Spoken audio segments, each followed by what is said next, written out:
Alright, so I know what you're thinking. You're thinking, why the hell am I looking at the most basic look in the entire world? And why is there a voiceover on top of it when looks that were way more complicated did not get a voiceover? And here's the thing. I really wanted to do an everyday makeup look using this palette as well, because for those of you who are college going, university going, or have a workplace to go to, you cannot probably wear a matte teal eyeshadow or a hot fiery eyeshadow to your workplace or your school or college every single day, which is why I thought it was important to include such a look. Secondly, I also wanted to show you guys certain tips and tricks that I've learned over the years that can make you look really awake in the morning, make your eyes look fresh and not very droopy. So yeah, that's what we're doing today. Starting off with a trick, put some translucent powder on the corners of your eyes. This will make sure that your eyes are lifted and are not droopy. So I did that, and then I'm gonna start with my transition shade. I'm mixing in the shades Silk Cream and Butter from the palette on a blending brush, and I'm just putting them in my crease as my transition shade.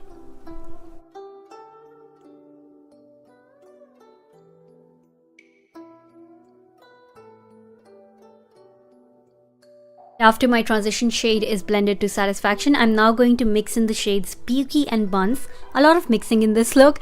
I'm going to take those two colors together on this crease brush and start blending it a little lower than the transition shade and a little more defined in the crease.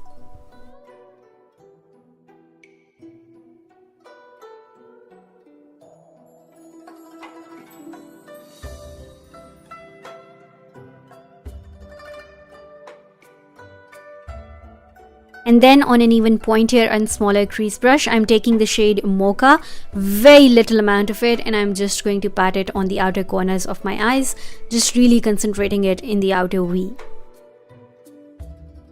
And then I'm gonna do something super strange. I'm taking the shade Creme Brulee from Wet n Wild and really piling it on my blending brush. I'm gonna start on the inner parts of my eye and then really buff it out over top of everything that I've applied so far.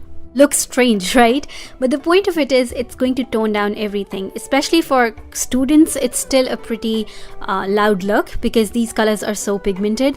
So it's really going to make sure that everything looks super natural. Also, it's going to make sure everything is blended. There are no harsh lines. So this is a really neat trick if you sometimes feel like you have harsh lines going on, or you mistakenly put a little too much color in your crease. You can just take some powder, translucent powder or a cream shade powder, and really buff those out to make it look very seamless and natural. And here you can see for yourself what a big difference this tiny little step makes in making everything look so seamless and natural compared to the other eye. So then I just went ahead and did the same thing on the other eye as well. After I was done buffing the other eye, I realized that my first eye looked a little lighter. So I picked up the brush that I used to apply Mocha. I did not pick up any additional product, just use the same brush. It probably had some product from before, and I just blended it out a little bit on my outer corners to like make both my eyes look equal. And then I took my crease brush one more time and applied a little bit of powder above my crease to make sure everything looks blended. Then I'm just going to kick off the powder on the sides of my eye, and you can see it will reveal a very nice lifted kind of eye look. No matter how natural it is, lifting up the eye like this will just make you look more alive and more fresh in the morning. Now taking a black liner, I'm just going to line my tight line, not my waterline, just my tight line. And can you tell how all of a sudden it just deepens your natural lash band and brings life to your eyes?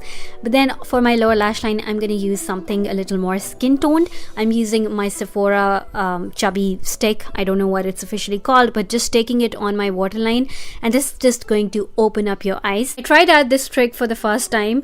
I really didn't like the outcome. I thought it made me look sick. And if you are having the same problem, you're probably making the same mistake that I was making.